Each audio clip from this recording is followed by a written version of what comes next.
Bismillahirrahmanirrahim. Assalamualaikum warahmatullahi wabarakatuh. Anak-anakku sekalian yang sangat saya sayangi, marilah kita bersama-sama belajar jarak jauh materi ilmu pengetahuan alam untuk SMP kelas 9. Pada pertemuan kali ini, kita akan belajar sistem reproduksi manusia. Bagian yang dipelajari: 1. Pembelahan sel. 2. Struktur dan fungsi sistem reproduksi manusia. Dan ketiga, kesehatan organ reproduksi manusia. Pertemuan pertama, pembelahan sel. Pembelahan sel dibedakan menjadi dua macam, yaitu pembelahan sel secara mitosis dan pembelahan sel secara meiosis. Apakah perbedaan antara pembelahan sel secara mitosis dan pembelahan sel secara meiosis tersebut? Untuk lebih jelasnya, anak-anak bisa mengamati animasi berikut. Pembelahan mitosis. Pembelahan secara mitosis menghasilkan dua sel anakan dengan materi genetik yang identik atau sama dengan sel induk. Pembelahan secara mitosis terjadi pada organisme yang mengalami pertumbuhan, perbaikan, atau reproduksi aseksual. Jumlah kromosom sel anakan adalah 2N atau disebut dengan diploid. Siklus hidup sel dibagi menjadi dua, yaitu fase pertumbuhan atau interfase dan fase pembelahan. Tahapan-tahapan mitosis meliputi interfase, profase, metafase, anafase, dan telofase. Fase pertumbuhan. Interfase merupakan tahap persiapan pada setiap sel yang akan melakukan pembelahan. Tahapan ini merupakan tahapan yang paling lama dalam siklus sel. Pada tahap interfase terjadi proses metabolisme yang tidak berpengaruh dalam perubahan morfologi sel. Terdiri atas tiga fase, yaitu G1 atau gap 1, S atau sintesis, dan G2 atau gap 2. Fase G1 terjadi pembentukan organel-organel sel dan pertumbuhan sel. Fase S terjadi proses replikasi DNA. Fase kedua terjadi pertumbuhan organel. Untuk lebih jelasnya, anak-anak bisa melihat gambar berikut. Fase pembelahan mitosis. Fase profase. Pada fase ini, benang-benang kromatin memendek dan menebal membentuk kromatis. Berikutnya, kromatis berpasangan membentuk kromosom. Membran nukleus dan nukleolus menghilang. Pada sel hewan, sentriol mengalami pembelahan.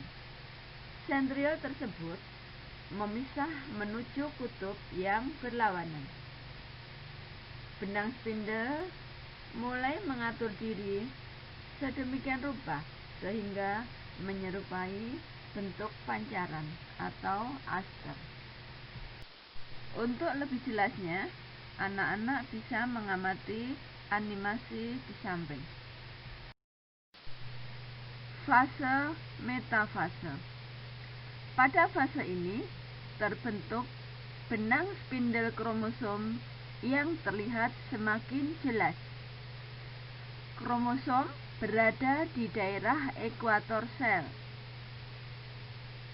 Setiap kromosom masih terdiri atas 2 kromatid yang terkait pada sentromernya.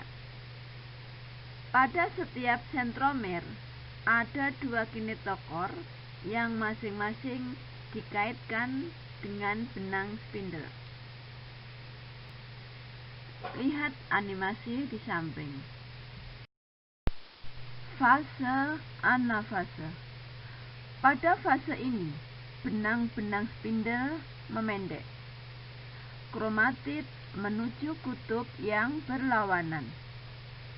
Mulai terjadi sitokinesis atau pembelahan sitoplasma. Lihat animasi berikut. Fase telofase. Pada fase ini, kromatid telah sampai di kutub-kutub yang berlawanan. Kromatid menipis dan memanjang menjadi kromatin. Kumpulan kromatin membentuk anak inti. Terbentuk membran nukleus di luar anak inti.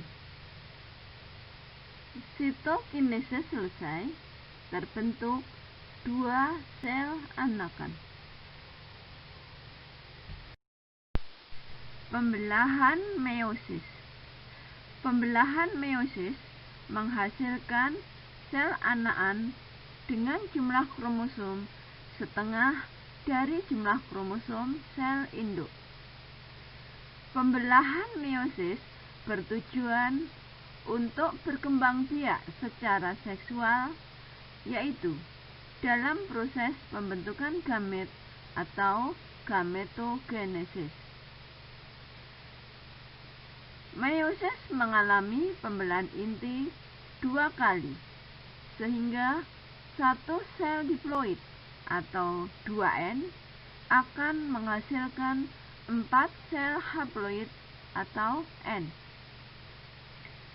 Sebelum pembelahan meiosis terjadi, sel mengalami fase pertumbuhan atau interfase seperti pada tahap pembelahan mitosis. Meiosis 1. Tahap-tahapnya meliputi profase 1, metafase 1, anafase 1, dan telofase 1. Meiosis 2.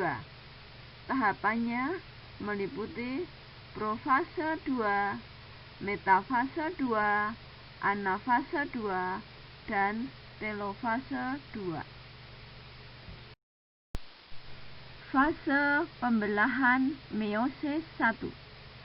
Tahap profase 1. Membran inti mulai menghilang dan terbentuk gelendong pembelahan. Kromosom mulai menebal dan kromosom homolog saling berpasangan. Terjadi pindah silang atau pertukaran segmen molekul DNA yang sesuai di antara 2 kromatid. Tahap metafase 1. Kromosom homolog atau tetrad bergerak ke bidang ekuator dengan sentromer mengarah ke kutub. Masing-masing kromosom berikatan dengan benang spindel pada bagian sentromer. Tahap anafase 1. kromosom homolog ditarik oleh benang spindel ke arah kutub pembelahan sehingga tetrad berpisah dan kromosom bergerak menuju kutub yang berlawanan. Membran sel mulai melekuk di bagian tengah. Tujuan anafase 1 yaitu membagi isi kromosom diploid menjadi haploid.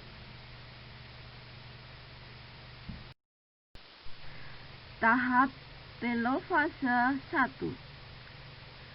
Pada tahap ini, retikulum endoplasma membentuk membran inti di sekitar kelompok kromosom pada kutub pembelahan. Nukleolus mulai terbentuk. Terjadi sitokinesis, yaitu pembelahan sitoplasma menjadi dua bagian, sehingga terbentuk dua sel anakan dengan kromosom yang sudah haploid.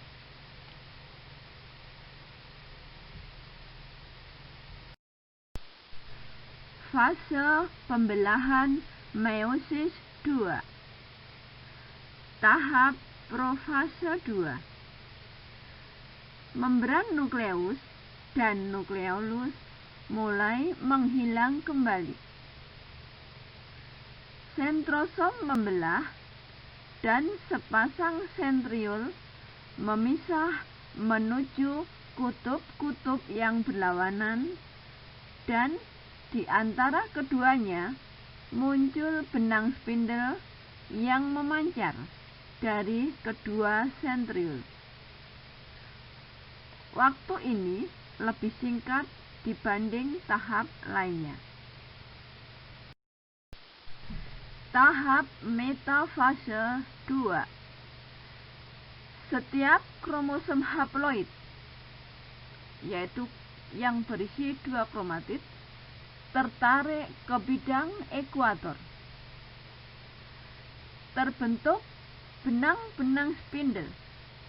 Salah satu ujungnya melekat pada ujung sentromer, khususnya di bagian kinetokor, dan ujung lainnya membentang menuju kutub pembelahan yang berlawanan. Tahap anafase 2. Pada tahap ini, spindel menarik kromatid menuju kutub pembelahan yang berlawanan. Kedua kromatid bergerak menuju kutub yang berbeda. Pada akhir anafase, membran sel mulai melekuk.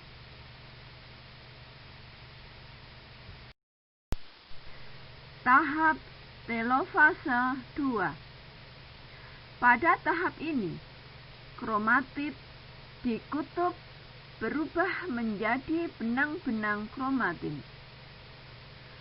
Membran nukleus dan inti haploid terbentuk. Kromosom menipis dan memanjang menjadi benang-benang kromatin.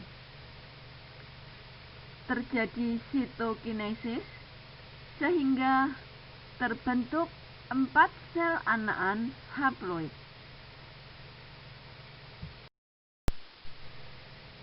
Terima kasih. Sampai berjumpa pada pertemuan berikutnya. Wassalamualaikum warahmatullahi wabarakatuh.